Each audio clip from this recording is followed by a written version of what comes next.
Dahulu kala, di suatu desa kecil dekat lembah yang asri, tersebutlah dua bersahabat bernama Embro dan Pipo. Mereka adalah tipe pemuda yang berambisi untuk menjadi orang terkaya di desanya. Mereka kerap membicarakan impian dan ambisi mereka itu akan kekayaan, kehidupan, dan gaya hidup yang ingin mereka miliki nantinya. Mereka tidak takut untuk bekerja keras, hanya saja mereka masih belum mendapatkan kesempatan untuk dapat mewujudkan cita-cita mereka. Tanpa putus asa, mereka terus mencari dan mencoba gagasan-gagasan baru untuk mendapatkan kesempatan tersebut.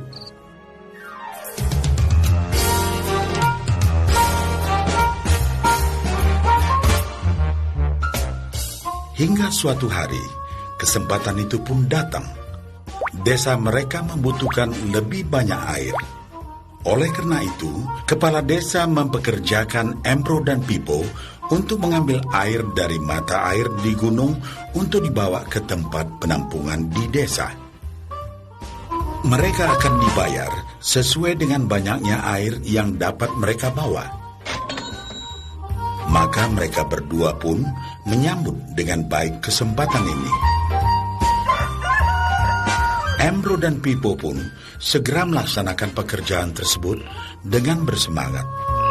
Setiap hari, sejak pagi hingga sore, mereka bergegas menuju mata air dengan membawa ember masing-masing. Mereka bekerja keras untuk membawa air sebanyak mungkin ke tempat penampungan air di desa.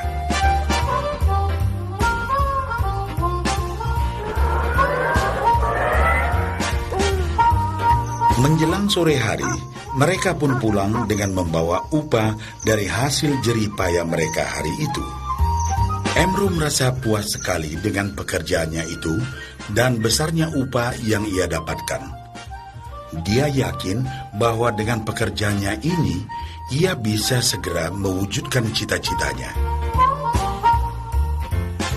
Bahkan untuk menambah penghasilannya, Embro membuat ember yang lebih besar agar dapat lebih banyak membawa air.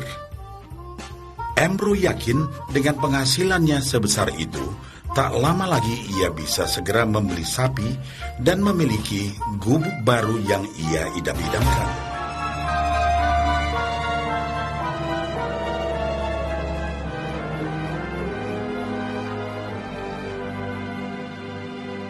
Lain halnya dengan Pipo.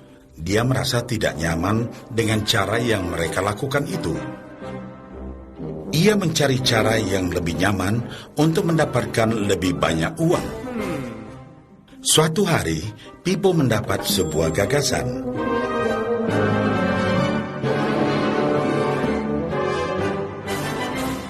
Ia berniat membangun sebuah saluran pipa yang akan mengalirkan air dari mata air langsung ke tempat penampungan air di desa. Dengan saluran pipa tersebut, ia akan mendapat lebih banyak air tanpa perlu lagi membawa ember ke mata air. Ia sangat antusias dengan gagasannya ini. Pipo pun mulai menceritakan gagasannya ini kepada Embro dan mengajaknya bekerja sama.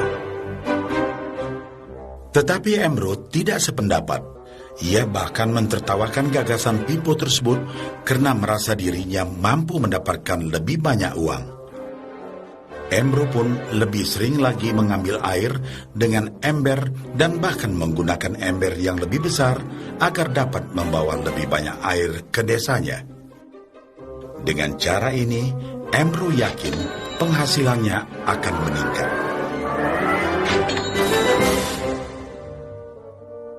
Pipo akhirnya memutuskan untuk mewujudkan sendiri gagasannya itu. Dia mengerti bahwa tidaklah mudah untuk membangun dan menyelesaikan saluran pipa tersebut. Dibutuhkan beberapa tahun untuk bisa menyelesaikan dan menikmati hasilnya. Namun tekadnya telah bulat. Ia pun tetap bekerja mengangkat air dengan ember setiap hari seperti biasa. Tetapi di akhir minggu dan setiap ada waktu luang, Pipo bekerja keras menggali tanah yang banyak berbatu untuk membangun saluran pipanya. Pada bulan-bulan pertama, hasilnya hampir tidak kelihatan. Orang-orang desa mulai banyak mentertawakan dan mencemooh Pipo. Mereka menjulukinya Pipo si manusia saluran pipa.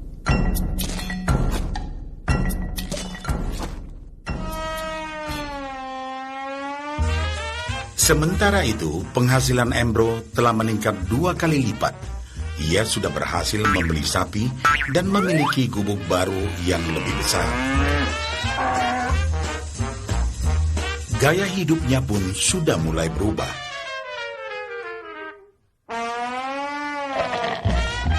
Ia sering menghabiskan waktu sepulang kerja di bar, menikmati hasil jerih payahnya mengangkat ember. Namun, tanpa disadari, badan Embro kini mulai jadi bungkuk karena begitu beratnya ia harus mengangkat ember besar setiap hari. Raut mukanya pun terlihat kelelahan.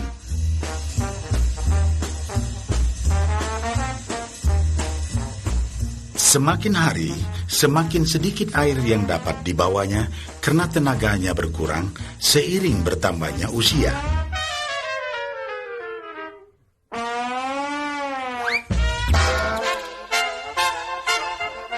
Bulan berganti bulan, tahun berganti tahun. Dan akhirnya, Pipo berhasil menyelesaikan saluran pipanya.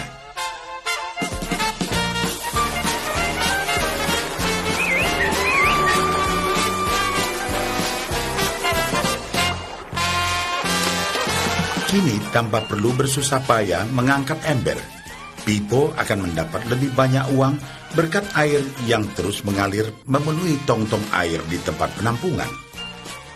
Air terus mengalir tanpa henti, bahkan saat ia tidur, makan, ataupun saat pergi berlibur.